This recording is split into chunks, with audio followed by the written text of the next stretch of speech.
Hello friends, welcome to நம்ம பெட்டகம். இன்றைக்கி நம்ம சேனலில் என்ன வீடியோ பார்க்க போகிறோன்னா, செட்டிநாடு சிக்கன் குழம்பு எப்படி செய்கிறதுன்னு பார்க்க போகிறோம். செட்டிநாடு சிக்கன் குழம்பு செய்கிறதுக்கு 1/2 கிலோ சிக்கனை நான் கழுகி எடுத்து வச்சுருக்கேன். 2 பெரிய வெங்காயத்தை இந்த மாதிரி ஸ்லைஸ் பண்ணி கட் பண்ணி வச்சுருக்கேன். உங்களுக்கு எப்படி வேணுமோ அப்படி கட் பண்ணிக்கோங்க. ஒரு பெரிய சைஸ் தக்காளியை இந்த மாதிரி கட் பண்ணியிருக்கேன். சின்னதாக இருந்தால் 2 எடுத்துக்கோங்க.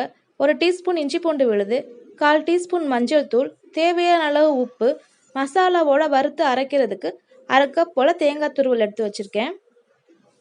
மசாலாவை வறுத்து அரைக்க போகிறோம். அதுக்கு 1 டேபிள் ஸ்பூன் மல்லி, 1 டீஸ்பூன் ஜீரகம், 1/2 டீஸ்பூன் மிளகு, 1/2 டீஸ்பூன் சோம்பு, 2 பட்டை, 1 நட்சத்திர சோம்பு, 3 கிராம்பு, 2 ஏலக்காய் எடுத்திருக்கேன், 4 வரமிளகாய் எடுத்து வச்சுருக்கேன். அதோட 1 கொத்து கருவேப்பிலையும் எடுத்து வச்சுருக்கேன். ஃபஸ்ட்டு ஒரு கடாயில் மசாலாக்கு தேவையான எல்லா பொருளையும் ஒன்றா போட்டு நல்லா வறுத்து எடுத்துக்கலாம். இந்த மசாலையோட பச்சை வாசனை போகிற வரைக்கும் நல்லா அதை வறுத்து எடுத்துக்கலாம்.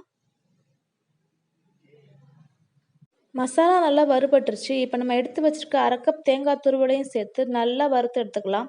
ஒரு நிமிஷம் போல் நல்லா வதக்கிட்டு ஸ்டவ் ஆஃப் பண்ணி ஆற வச்சுக்கோங்க. நல்லா ஆறினதுக்கப்புறம் ஒரு மிக்சி ஜாரில் போட்டு கொஞ்சமாக தண்ணி ஊற்றி அதை அரைச்சி எடுத்துக்கோங்க. இப்போ குழம்பு செய்ய ஆரம்பிச்சிடலாம். பேன் ஹீட் ஆனதுக்கப்புறமா 1/2 டேபிள் ஸ்பூன் அளவுக்கு எண்ணெய் சேர்த்துருக்கேன். எண்ணெய் நல்லா ஹீட் ஆகட்டும்.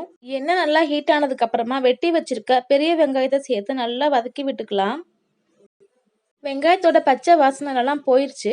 இப்போ இதில் எடுத்து வச்சிருக்க 1 டீஸ்பூன் இஞ்சி பூண்டு விழுதையும் சேர்த்து நல்லா வதக்கி விட்டுக்கலாம். இஞ்சி பூண்டோட பச்சை வாசனை போயிடுச்சு. இப்போ நம்ம வெட்டி வச்சிருக்க 1 தக்காளி பழத்தையும் இதோட சேர்த்துக்கலாம்.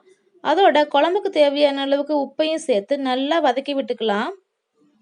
வெங்காயம் தக்காளி இந்த அளவுக்கு நமக்கு வதங்கி வந்திருக்கணும். அப்போ தான் குழம்பு நல்லா இருக்கும். இப்போ இதில் நம்ம மசாலா பொருள்லாம் சேர்த்துக்கலாம். 1/4 டீஸ்பூன் மஞ்சள் தூள், நம்ம வறுத்து அரைச்சி வச்சுருந்த மசாலா மிக்ஸையும் இதோட சேர்த்துடலாம்.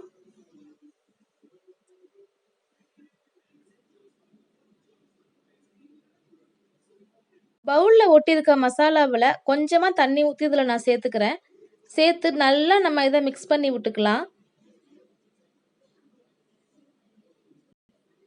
மசாலா ஆட் பண்ண உடனே கறியை போட்டுறாதீங்க, பச்சை வாசனையாக வரும். அதனால இதை மூடி போட்டு ஒரு 5 நிமிஷம் நல்லா நம்ம அதை வேக விட்டுக்கலாம்.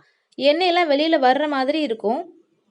இப்போ 5 நிமிஷத்துக்கு அப்புறமா நான் ஓப்பன் பண்ணி பார்க்குறேன். மசாலையோட பச்சை வாசனையெல்லாம் போய் மசாலா நல்லா வெந்து வந்திருக்கு. நல்லா மிக்ஸ் பண்ணி விட்டுக்கோங்க.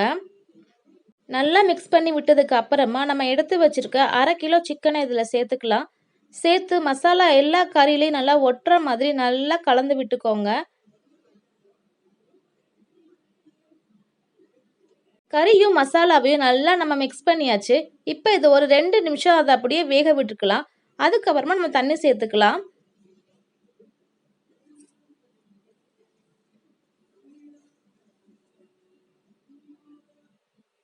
இப்போ 2 நிமிஷத்துக்கு அப்புறமா நான் 1 கப் அளவுக்கு தண்ணி சேர்த்துக்கிறேன்.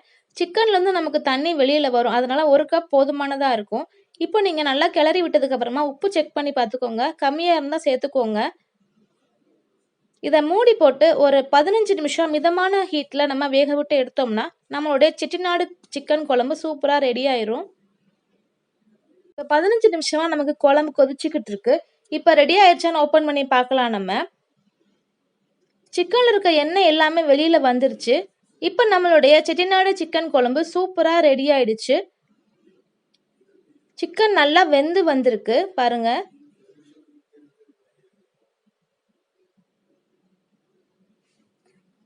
கடைசியாக சிக்கன் குழம்புல ஒரு கைப்பிடி அளவுக்கு மல்லி இலை சேர்த்து நம்ம ஸ்டவ்வை ஆஃப் பண்ணிக்கலாம். இந்த சிக்கன் குழம்புல நீங்கள் உருளைக்கிழங்கு கூட சேர்த்துக்கோங்க, நல்லாயிருக்கும். நான் இன்னைக்கு இதில் சேர்க்கலை. இதே மாதிரி செட்டிநாடு சிக்கன் குழம்பு நீங்களும் உங்கள் வீட்டில் ட்ரை பண்ணி பாருங்கள். இந்த சிக்கன் குழம்பு வந்து இட்லி, தோசை, சப்பாத்தி, சாதம் எல்லாத்துக்குமே அட்டகாசமாக இருக்கும். இந்த வீடியோ உங்களுக்கு பிடிச்சிருந்துச்சுன்னா என்னுடைய சேனலை லைக் பண்ணுங்கள், ஷேர் பண்ணுங்கள், கமெண்ட் பண்ணுங்கள், மறக்காமல் சப்ஸ்கிரைப் பண்ணிக்கோங்க. கூட இருக்க பெல் பட்டனையும் கிளிக் பண்ணிக்கோங்க. தேங்க்யூ.